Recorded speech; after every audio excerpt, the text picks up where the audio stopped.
This is Matthew Cratter from Trader University, and today I want to talk about the lie of DeFi, or decentralized finance. Now, the promise of DeFi is actually very exciting.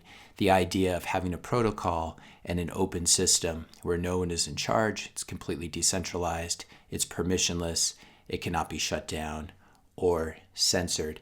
Now, of course, Bitcoin was the first protocol to do this in a truly decentralized manner, and as such, it contains all the promise of DeFi. But when I hear about other altcoins trying to do this, or tokens that are built on top of the Ethereum blockchain, all I can think of is children playing dress up.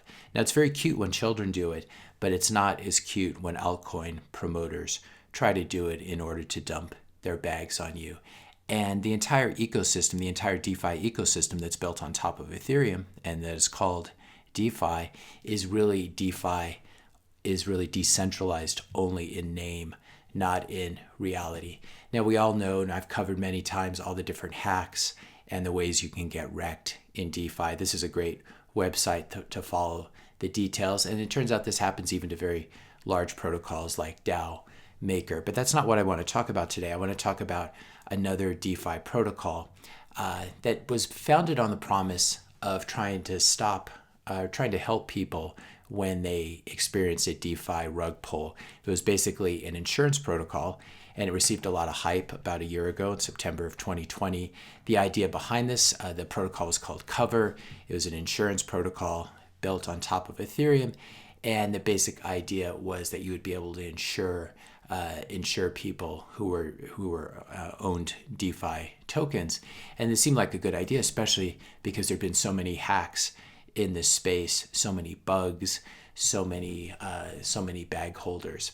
Now, this is what the project looked like a year ago. It was being pumped by some people over at Yearn, and this is what the project looks like today. They just shut down the protocol. The token has plummeted in value. But the really interesting thing about this is that there's a lot of LARPing going on here, a lot of pretending that this protocol and all the DeFi protocols are decentralized, when in fact they're highly centralized. And the way we can see this, if we just go to the Medium page for this protocol, we see DeFi TED posting a post saying that it is with conflicted emotions that I announce the end of Ruler and Cover protocol. The decision to do this did not come easy, blah, blah, blah. Here's basically one guy who shut down the Cover protocol, and people still pretend that this space is decentralized. It looks like he had to shut it down when all of his developers walked off the project. But again, this just goes to show how centralized the project was. And it's ironic because this was actually meant to be an insurance protocol to help insure you against all the bad things happening in the DeFi space. As a result, the Cover token has really crashed. It's gone nowhere over the past year, and I'm not even sure this price is correct. I'm not sure whether you can actually trade it. It's very illiquid at the moment. So this is the problem with DeFi. These are protocols that steal the Bitcoin promise and pretend to try to recreate its decentralized nature. But they end up being very scammy. They're very centralized, and they can be turned off just by a single person who goes by the name of DeFi TED. Now, the SEC is slowly waking up to this reality. They just announced last week that they're investigating Uniswap Labs, which is the company behind the Uniswap protocol, which is a decentralized exchange where you can trade all these different pairs. This again shows the fakeness of DeFi protocols. Again, these are new protocols that are looking at their older brother or their parent who wears a suit and is 6 feet tall, and they're putting on the adult clothing and trying to pretend to be like Bitcoin. But it's very transparent. If you have a headquarters, if you have a CEO, if you have a legal team, if your protocol can just be turned off overnight, this shows that you're not decentralized at all. There is a centralized leader in charge. I'll give you two headlines that you're never going to see with Bitcoin. SEC raids Bitcoin headquarters. Of course, there is no Bitcoin headquarters. There's no center to Bitcoin. Or a Bitcoin CEO has been detained for questioning. These are things that can never happen because there is no Bitcoin headquarters. there is no Bitcoin CEO. You can have an entire country like China expel all the Bitcoin miners and forbid the use of Bitcoin.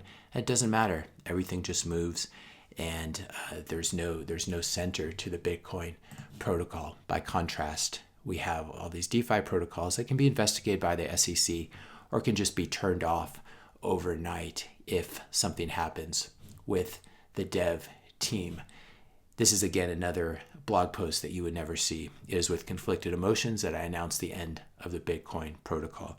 The really unique thing about Bitcoin is it's something that can only happen once. You can only create true digital scarcity the first time.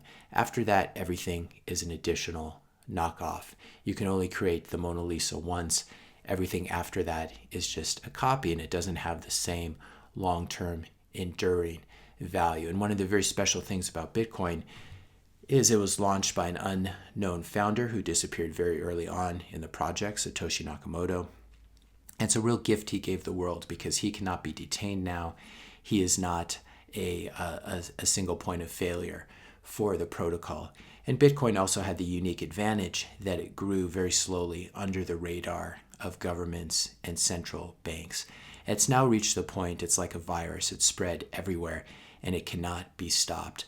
All these DeFi protocols, all these DeFi tokens, including Ethereum itself, which is highly, highly centralized. They had a very large pre-mine. There are a lot of insider holders that control the path of development. They have a very prominent co-founder who's still around, Vitalik Buterin, obviously. These things can be shut down or co-opted.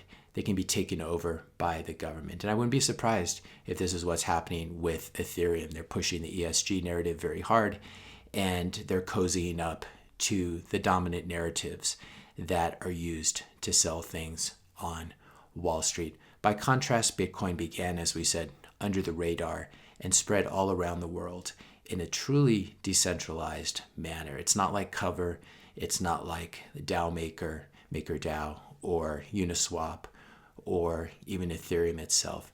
It's truly decentralized, and at this point, it cannot be stopped.